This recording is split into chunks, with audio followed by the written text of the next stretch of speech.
আরো দেখবে হবিগঞ্জে 3 police constable তারা মুখে দাড়ি রেখেছে, এই দাড়ি রাখার অপরাধে তাকে এই গভর্নমেন্ট শাস্তির আওতায় নিয়ে এসেছে। আচ্ছা আপনারা বলুন, এটা কি ইসলামের পক্ষে কাজ করেছে না ইসলামের বিপক্ষে করেছে? অবশ্যই ইসলামের বিপক্ষে। আমাকে দাড়ি রাখতে হবে? আমি তো বাংলাদেশে ভাড়াটিয়া নই যে তোমার কাছ থেকে অনুমতি নিয়ে ইসলামের অনুশাসন মানতে হবে। কথা বলুন ঠিক কিনা?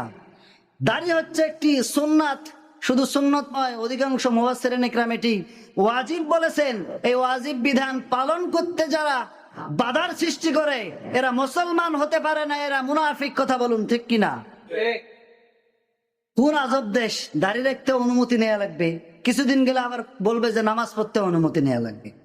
এটা কেমন কথা? মুসলমানের দেশে মুসলমানের ছেলে, মুসলমানের সন্তান দাড়ি রাখবে, ইসলামী শরিয়া মোতাবেক তারা পরিচালিত হবে।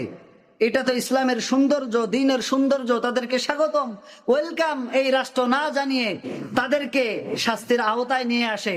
যারা ইসলামের বিধান মানলে শাস্তির আওতায় নিয়ে আসে যে রাষ্ট্র, সে রাষ্ট্রের মধ্যে প্রকৃত মানুষ তৈরি হবে না। সেই রাষ্ট্রের মধ্যে দুর্নীতিবাজ, চোর, বাটপার, সন্ত্রাস পুলিশ তৈরি হবে। কথা বলুন ঠিক কিনা? তারা আজকে ইসলামের বিধান পালন করতে দেয় না। হিজাব বললে বলে যে জঙ্গি জঙ্গি লাগে, কোরআনের কথা বললেই যে এরা জঙ্গির দোসর, কোরআনের ইসলামের বাণী প্রচার করলেই বলে এরা মৌলবাদী। এরকম বেয়াদব আমাদের সমাজে আছে না নাই? কথা বলেন না কেন, আছে না নাই? এই বেয়াদবদেরকে সাবধান করতে হবে আমাদেরকে।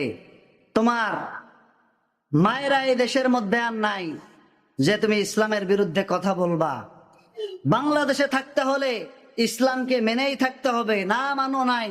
কিন্তু অন্য ব্যক্তিকে ইসলাম পালন করতে বাধা দিবা, তাহলে তোমার মায়ের মতো তোমাকে দিল্লিতে প্রেরণ করা হবে। কথা বলুন ঠিক কিনা?